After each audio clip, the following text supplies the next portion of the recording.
Police ಇಲಾಖೆಯಲ್ಲಿ orderly ಪದ್ಧತಿ ರದ್ದಾಗಿ ಹಲವು ವರ್ಷಗಳೇ ಆಗಿದೆ. ಆದರೂ ಹಿರಿಯ ಪೊಲೀಸ್ ಅಧಿಕಾರಿಗಳ ಗತ್ತು ದೌಲತ್ತು ಇನ್ನೂ ಕೂಡ ಮುಂದುವರೆದಿದೆ.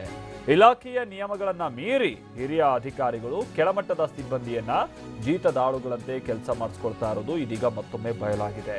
ಕೊಪ್ಪಳದ ಮುನಿರಾಬಾದ್ನಲ್ಲಿರುವಂತಹ ಕೆಎಸ್ಆರ್ಪಿ ಪೊಲೀಸ್ ತರಬೇತಿ ಕೇಂದ್ರದಲ್ಲಿ ಹಿರಿಯ ಅಧಿಕಾರಿಯೊಬ್ಬರು ಇಲಾಖೆಯ ನಿಯಮಗಳನ್ನ ಮೀರಿ ತಮ್ಮ ಖಾಸಗಿ ಬಟ್ಟೆಗಳನ್ನ ಒಗೆಸಿಕೊಳ್ಳೋದಲ್ಲದೆ ಶೇವಿಂಗ್ ಸಹ ಮಾಡಿಸಿಕೊಂಡು ಕೀಳು ಮಟ್ಟದ ವರ್ತನೆಯನ್ನ ತೋರಿದ್ದಾರೆ.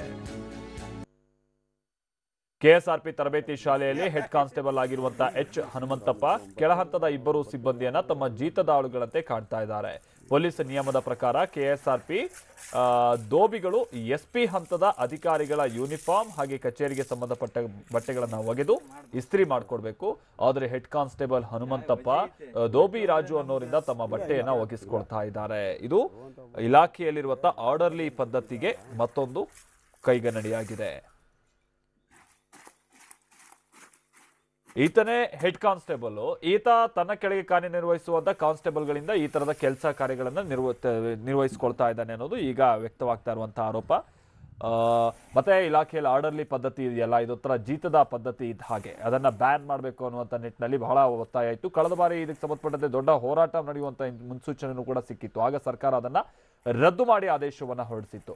ಬಹಳಷ್ಟು ಮಂದಿ ದೊಡ್ಡ ದೊಡ್ಡ ಅಧಿಕಾರಿಗಳೇ ಅಂದ್ರೆ ಜಿಲ್ಲಾ ವರಿಷ್ಠಾಧಿಕಾರಿಗಳು ಯಾರು ಇರ್ತಾರೆ, ಜಿಲ್ಲಾ ಪೊಲೀಸ್ ವರಿಷ್ಠಾಧಿಕಾರಿಗಳು ಆ ಹಂತದವರು, ಜೊತೆಗೆ ಐಜಿಪಿ ಲೆವೆಲ್ನವರು ಅಂದ್ರೆ SP IGP ಅದಕ್ಕಿಂತ ಮೇಲ್ಪಟ್ಟಂತ ವರ್ಗದವರು ಕೂಡ ಈ ತರ ಆರ್ಡರ್ಲಿ ಪದ್ಧತಿ ಎಲ್ಲ ಬೇಡ ಅನ್ನುವಂಥ ನಿರ್ಧಾರಕ್ಕೆ ಬಂದಿದ್ದಾರೆ. ಅವರೇ ಸ್ವಯಂ ಪ್ರೇರಿತವಾಗಿ ಆರ್ಡರ್ಲಿ ಪದ್ಧತಿಯನ್ನ ಬೇಡ ಅನ್ನುವಂಥ ಮಟ್ಟಕ್ಕೆ ಬಂದ್ರೆ ಇಲ್ಲಿ ನೋಡ್ತಾ ಇದೀವಲ್ಲ, ಹೆಡ್ ಕಾನ್ಸ್ಟೇಬಲ್ ಹನುಮಂತಪ್ಪ ಆತನ ಗತ್ತು ದೌಲತ್ತು ಯಾವ ಮಟ್ಟಿಗಿದೆ ಅನ್ನೋದು ಗೊತ್ತಾಗ್ತಾ ಇದೆ ನಮ್ಗೆ. ಇಲ್ಲಿ ಆ ಫೋಟೋದಲ್ಲಿರುವಂಥ ವ್ಯಕ್ತಿನೇ ಕಾನ್ಸ್ಟೇಬಲ್ ಹನುಮಂತಪ್ಪ, ಅಲ್ಲಿ ಶೇವಿಂಗ್ ಮಾಡಿಸ್ಕೊಳ್ತಾ ಇರುವಂತಹ ವ್ಯಕ್ತಿನೇ constable Hanumanthappa, head constable Hanumanthappa.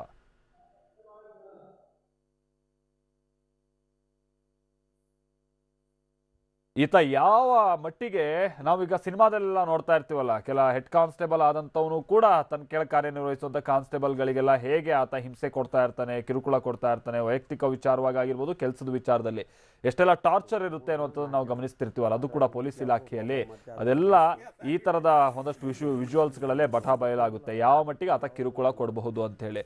ಪಾಪ ಆ ವ್ಯಕ್ತಿ ಏನು ಹೇಳೋಕ್ಕೂ ಆಗೋದಿಲ್ಲ, ಮಾಡದೇ ಇರೋದಕ್ಕೂ ಆಗೋದಿಲ್ಲ. ಹೇಳಿ ಕೇಳಿ ಇವರೆಲ್ಲ ಹಿರಿಯ ಅಧಿಕಾರಿಗಳ ಜೊತೆಗೆ ಚೆನ್ನಾಗಿರ್ತಾರೆ ಈ ಹೆಡ್ ಕಾನ್ಸ್ಟೇಬಲ್ ಎಲ್ಲ.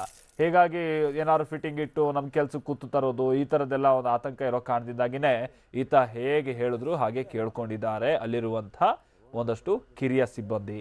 ಶಿವಕುಮಾರ್ ನಮ್ಮ ಪ್ರತಿನಿಧಿ ಇದಕ್ಕೆ ಸಂಬಂಧಪಟ್ಟಂತೆ ಮತ್ತಷ್ಟು ಡೀಟೇಲ್ಸ್ ಅನ್ನ ಕೊಡ್ತಾರೆ. ಶಿವಕುಮಾರ್, ದೊಡ್ಡ ದೊಡ್ಡ ಆಫೀಸರ್ಸೇ ಆರ್ಡರ್ಲಿ ಪದ್ಧತಿ ಬೇಡ ಅಂತೇಳಿ ಸ್ವಯಂ ಪ್ರೇರಿತ ನಿರ್ಧಾರ ತೆಗೆದುಕೊಳ್ತಿರುವಂತ ಸಂದರ್ಭ, ಈತನದ್ದೇನು ದೌಲತ್ತು ಇಲ್ಲಿ ಗೊತ್ತು ಅಂತ ಹನುಮಂತಪ್ಪಂದು. ಈ ಒಂದು ಕೊಪ್ಪಳ ತಾಲೂಕಿನ ಮುನಿರಾಬಾದ್ನ KSRP ಒಂದು ತರಬೇತಿ ಕೇಂದ್ರದಲ್ಲಿ ಇನ್ನೂ ಆರ್ಡರ್ಲಿ ಪದ್ಧತಿ ಜೀವಂತವಿದೆಯಾ? ಕೆಳ ಹಂತದ ಅಧಿಕಾರಿಗಳು ಮತ್ತು ಮೇಲ್ ಹಂತದ ಅಧಿಕಾರಿಗಳ ಮಧ್ಯೆ ಈ ಒಂದು ಜೀತದಾಳು ಪದ್ಧತಿ ಇನ್ನೂ ಸ್ಟಾರ್ಟ್ ಇದೆಯಾ ಅಂತ ಅನುಮಾನ ಮೂಡ್ತಿದೆ. ಯಾಕಂದ್ರೆ ಇಲ್ಲಿ ಹೆಡ್ ಕಾನ್ಸ್ಟೇಬಲ್ ಆದಂತಹ ಹನುಮಂತಪ್ಪ ತನ್ನ ಕೆಳ ಹಂತದ ಅಧಿಕಾರಿಗಳಿಂದ ಈ ತರಬೇತಿ ಕೇಂದ್ರದಲ್ಲಿ ಬಟ್ಟೆ ಒಗೆಸ್ಕೊಳ್ಳೋದು, ಕಟಿಂಗ್ ಮಾಡಿಸೋದು ಮತ್ತು ಸೇವಿಂಗ್ ಮಾಡಿಸ್ಕೊಳ್ಳುವಂತ ಕೆಲಸಗಳನ್ನ ಮಾಡ್ತಿದ್ದಾನೆ. ಹೆಡ್ ಕಾನ್ಸ್ಟೇಬಲ್ ಅಂತ ಹನುಮಂತಪ್ಪ ಅಲ್ಲಿ ಕೆಳ ಹಂತದ ಅಧಿಕಾರಿಗಳನ್ನ ಒಂದು ತನ್ನ ಜೀತದಾಳಂತರ ನೋಡ್ತಾನೆ. ತಾನಷ್ಟೇ ಅಲ್ಲದೆ ತನ್ನ ಮನೆ ಮತ್ತು ತನ್ನ ಜೊತೆಗಿರ್ತಕ್ಕಂಥ ಎಲ್ಲ ಜನರ ಬಟ್ಟೆಗಳನ್ನ ಆತ ಒಗೆಸಿದಾನನ್ನ ಆರೋಪ ಕೇಳಿ ಬಂದಿದೆ. ಇಲ್ಲಿ ತನ್ನ ಕೆಳ ಹಂತದ ಅಧಿಕಾರಿಗಳಿಂದಲೇ ಒಂದು ಕಟಿಂಗ್ ಅನ್ನ ಮಾಡಿಸ್ಕೊಂತಾನೆ ಮತ್ತು ಸೇವಿಂಗ್ ಅನ್ನ ಮಾಡಿಸ್ಕೊಂತಾನೆ. ಈ ಆರ್ಡರ್ಲಿ ಪದ್ಧತಿ ಇನ್ನೂ ಇಲ್ಲಿ ಜೀವಂತವಿದೆಯಾ? ಇಲ್ಲಿ ಕೆಳ ಹಂತದ ಅಧಿಕಾರಿಗಳು ಮತ್ತು ಮೇಲ್ ಹಂತದ ನಡುವಿನ ಅಧಿಕಾರಿಗಳ ನಡುವೆ ಇಷ್ಟೊಂದು ಅಂತರ ಇದೆಯಾ? ಒಂದು ಜೀತದಾಳಾಗಿ ಇಲ್ಲಿ ಟ್ರೈನಿಂಗ್ ತಗೋಬೇಕಾ ಅನ್ನೋ ಅನುಮಾನ ಮೂಡಿದೆ. ಈ ಎಲ್ಲ ದೃಶ್ಯಗಳನ್ನ ನೋಡಿದ್ರೆ ಈ ಹೆಡ್ ಕಾನ್ಸ್ಟೇಬಲ್ ಇಡೀ ತರಬೇತಿ ಕೇಂದ್ರದಲ್ಲಿ ತನ್ನ ಗತ್ತು, ಗೈರತ್ತು ಮತ್ತು ದೌಲತ್ತನ್ನ ಮೆರೆದಿದ್ದಾನೆ. ಆ ತರಬೇತಿ ಕೇಂದ್ರಕ್ಕೆ ನಾನೇ ರಾಜ, ನಾನು ಹೇಳ್ದಂಗೆ ಎಲ್ಲರೂ ಕೇಳ್ಬೇಕು ಅಂತ ಹೇಳಿ ತನ್ನ ಕೆಳ ಹಂತದ ಅಧಿಕಾರಿಗಳಿಗೆ ಒಂದು ಆರ್ಡರ್ ಮಾಡ್ತಾನೆ. ಎಲ್ಲ ಕೆಳ ಹಂತದ ಅಧಿಕಾರಿಗಳನ್ನ ತನ್ನ ಹಿಡಿತದಲ್ಲಿ ಇಟ್ಕೊಂಡು ತಾನು ಹೇಳಿದ್ದೇ ರೂಲ್ಸು, ನಾನು ಹೇಳಿದ್ದೆ ಕಾನೂನು ಅನ್ನೋ ತರ ಈ ವರ್ತಿಸ್ತಿದ್ದಾನೆ. ಇದರಿಂದ ಇಡೀ ಇಲ್ಲಿ ತರಬೇತಿ ಕೇಂದ್ರದಲ್ಲಿರ್ತಕ್ಕಂಥ ಕೆಳ ಹಂತ ಅಧಿಕಾರಿಗಳು ರೋಷಿ ಹೋಗಿದ್ದಾರೆ. ಹನುಮಂತಪ್ಪನ ವಿರುದ್ಧ ಶಿವಕುಮಾರ್, ನಮ್ಮ ಜೊತೆಗೆ SP ರಾಮಕೃಷ್ಣ ಅವರು ಸಂಪರ್ಕದಲ್ಲಿದ್ದಾರೆ. ರಾಮಕೃಷ್ಣ ಅವರೇ, ನಿಮ್ ಗಮನಕ್ಕೆ ಬಂದಿಲ್ವಾ ಈ ವಿಚಾರ? ಇಲ್ಲ, ಮೊದ್ಲೊಂದ್ಸಲ ಈ ವಿಷಯ ಯಾವ್ದು ಗಮನಕ್ಕೆ ಬಂದಿಲ್ಲ ಇವ್ರದ್ದು, ಇವ್ರು ಈ ತರ ಮಾಡ್ತಾ ಇದಾರೆ ಅಂತ. ನಾನು ಅದ್ರ ಬಗ್ಗೆ ಕ್ರಮ ತಗೋತೀನಿ. ಆ ತರ ಅವ್ರು ಮಾಡೋದು ತಪ್ಪಾಗತ್ತೆ. ಮೊದಲನೇದಾಗಿ ಸಿಬ್ಬಂದಿಯವರು ಅವರು ಆ ರೀತಿ ಅವ್ರ ಬಟ್ಟೆ ಎಲ್ಲ ಒಗಿಲಿಕ್ಕೆ ಇದ್ ಮಾಡೋದು ಸರಿಯಲ್ಲ. ಹೌದು. ಒಂದನೇದಾಗಿ ಹಾ. ನಮ್ಮಲ್ಲಿ ಅನುಯಾಯಿಗಳು ಅಂತ ಸಿಬ್ಬಂದಿಗಳು ಇರ್ತಾರೆ. ಹಾ, ಅವರು ಬೇರೆ ಬೇರೆ ಸೇವೆಗಳು ಟ್ರೇಡ್ಸ್ ಈ ತರ ಅವರು ಕ್ಷೌರಿಕರು ಹಾ, ಮತ್ತೆ ಅವರು ದೋಬಿ ಈ ತರ ಎಲ್ಲ ಇರ್ತಾರೆ. ಮತ್ತೆ ಸ್ವಚ್ಛತೆ ಮಾಡೋ ಸಿಬ್ಬಂದಿಯವರು ಇರ್ತಾರೆ. ಹಾ, ಹಾ. ಆದ್ರೆ ನಮ್ಮ ವೈಯಕ್ತಿಕವಾಗಿ ನಾವು ಆತರ ಬಳಸೋದು ತಪ್ಪಾಗುತ್ತೆ. ನನಗೆ ಗಮನಕ್ಕೆ ಬಂದಿದೆ, ಈಗ ನಾನು ತಕ್ಷಣ ಕ್ರಮ ತಗೋತೀನಿ. ಈ ಆರ್ಡರ್ಲಿ ವಿಚಾರಕ್ಕೆ ಸಂಬಂಧಪಟ್ಟಂತೆ ಈಗ ಇಲಾಖೆಯಲ್ಲಿ ಈಗಿರುವಂತ ಮಾರ್ಗಸೂಚಿಗಳು ಏನೇನು ರಾಮಕೃಷ್ಣ ಅವರೇ ನಿಮ್ಗೆ ತಿಳ್ಕೊಬೋದಾ ಈಗ ಸದ್ಯ ಇರುವಂತದ್ದು ಹಾಲಿ? ಇವಾಗ ಆರ್ಡರ್ಲಿ ವ್ಯವಸ್ಥೆಯನ್ನ ತೆಗೆದುಹಾಕಲಾಗಿದೆ. ಹೌದು, ಕರೆಕ್ಟ್. ಆದ್ರೆ ನಮ್ಮ KSRP ಒಳಗೆ ಅನುಯಾಯಿಗಳು ಅಂತ ನಾವು ನೇಮಕಾತಿ ಮಾಡ್ಕೋತೀವಿ.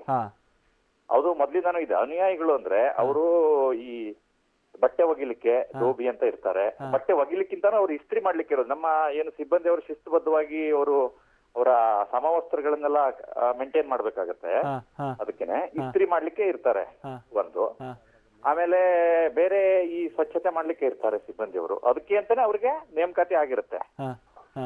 ಒಟ್ಟಾರೆಯಾಗಿ ನಮ್ಮ ಅವ್ರನ್ನ ಬಳಕೆ ಮಾಡ್ಕೋತೀವಿ. ಆದ್ರೆ ವೈಯಕ್ತಿಕವಾಗಿ ಆ ತರ ಇದ್ ಮಾಡೋದು ತಪ್ಪಾಗುತ್ತೆ. Correct correct correct. ರಾಮಕೃಷ್ಣ ಅವರೇ, ನಾವು ಈಗ ಯಾಕೆ ವಿಚಾರವನ್ನು ಹೇಳ್ತೇವೆ ಅಂದ್ರೆ ಇದು ವಿತ್ತು ನಮ್ಗೆ ಎವಿಡೆನ್ಸ್ ಇದೆ. ಈ ಹನುಮಂತಪ್ಪ ಈ ತರದೆಲ್ಲ ಶೇವಿಂಗ್ ಮಾಡಿಸ್ಕೊಳ್ತಾ ಇರೋದು, ಆತನ ಬಟ್ಟೆ ಒಗ್ಸ್ಕೊಳ್ತಿರೋದು, ಆತನ ಬಟ್ಟೆ ಅಲ್ಲದೆ ಆತನ ಕುಟುಂಬಸ್ಥರು ಪರಿಚಯಸ್ಥರು ಎಲ್ಲರೂ ಬಟ್ಟೆ ತಂದ್ಬಿಟ್ಟು ಒಗಿಸ್ತಾನೆ ಅಂತ ಅಂದ್ರೆ ಏನ್ ಹೇಳೋರ್ ಕೇಳೋರು ಯಾರಿಲ್ವಾ ಅನ್ನೋಂತ ಪ್ರಶ್ನೆ ಸಹಜವಾಗಿ ಹೇಳಿದ್ರು ಕೇಳೋರು ಇದಾರೆ. ನೋಡಿ, ಇದು ಒಂದು ಘಟನೆ ನಡೆದಿದೆ. ಘಟನೆ ಇದು ಪ್ರತ್ಯೇಕವಾಗಿ ನಡೆದಿದೆ. ಇದೊಂದು ಸಾಮಾನ್ಯವಾಗಿ ನಡೆಯುವಂತ ವಿಷಯ ಅಲ್ಲ. ಹೌದು ಹೌದು. ಮೊಟ್ಟ ಮೊದಲನೇದಾಗಿ. ಎರಡನೇದಾಗಿ ನಮ್ಮಲ್ಲಿ ಏನಾಗುತ್ತೆ, ಶಿಸ್ತುಬದ್ಧವಾಗಿ ನಮ್ಮಲ್ಲಿ ನಡೀತಾ ಇರ್ತದೆ. ನಮ್ಮದೊಂದು ತರಬೇತಿ ಶಾಲೆ, ಇದೊಂದು ಮಾದರಿ ತರಬೇತಿ ಶಾಲೆಯಾಗಿದೆ ನಮ್ಮದು KSRP ತರಬೇತಿ ಶಾಲೆ. ತಾವು ಬೇರೆ ಕಡೆನೂ ಕೇಳಿ ಬೇಕಾದ್ರೆ.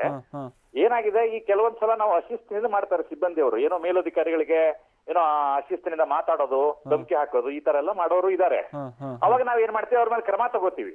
ಅವಾಗ ಕ್ರಮ ತಗೊಂಡ ಸಂದರ್ಭದಲ್ಲಿ ಏನಾದ್ರು ಮಾಡ್ಬೇಕು ಅಂತ ಈ ತರದ್ದೆಲ್ಲ ಮಾಡಿ ಅವರು ನನ್ನ ಗಮನಕ್ಕೆ ತರಬೇಕಲ್ವಾ. ಮೊಟ್ಟ ಮೊದಲನೇದಾಗಿ ನಾನು ಇಲ್ಲಿ ಮೇಲಧಿಕಾರಿ ಇದ್ದೀನಿ, ಮೊಟ್ಟ ಮೊದಲನೇದಾಗಿ ಅಲ್ವಾ.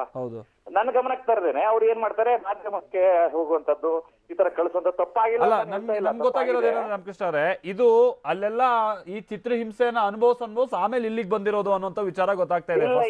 ಗಮನಕ್ಕೆ ಬಂದಿದೆ ಆಗ್ತಾ ಇಲ್ಲ. ಅದು ಒಂಥರ ಉತ್ಪ್ರೇಕ್ಷೆಯಿಂದ ಹೇಳ್ತಾ ಇರುವಂತ ಮಾತು. ಇಲ್ಲಿ ಯಾವುದೇ ಚಿತ್ರಹಿಂಸೆ ಇಲ್ಲ. ಇವತ್ತು ನಾವು 21ನೇ ಶತಮಾನದಲ್ಲಿ ಇದೀವಿ. ಆ ರೀತಿ ಚಿತ್ರಹಿಂಸೆ, ಜೀತ, ಗುಲಾಮಗಿರಿ ಆ ತರದ್ದೆಲ್ಲ ಹೇಳೋಕ್ ಬರೋದಿಲ್ಲ. ಮೊಟ್ಟ ಮೊದಲನೇದಾಗಿ ಅವರು ರೆಫ್ಯೂಸ್ ಮಾಡ್ಬೇಕು. ಈಗ ತರ ಯಾರೇ ಒಬ್ರು ಅಧಿಕಾರಿ ಕಾನೂನುಬದ್ಧ, ಕಾನೂನು ಬಾಹಿರವಾಗಿ ಯಾವುದೇ ಆದೇಶ ಕೊಟ್ಟರು ಅದ್ರ ಪಾಲನೆ ಮಾಡ್ಬೇಕಂತ ಎಲ್ಲೂ ಇಲ್ಲ. ನಾವು ಹೇಳಿದೀವಿ ಈ ವಿಷಯವನ್ನ. ಕರೆಕ್ಟ್.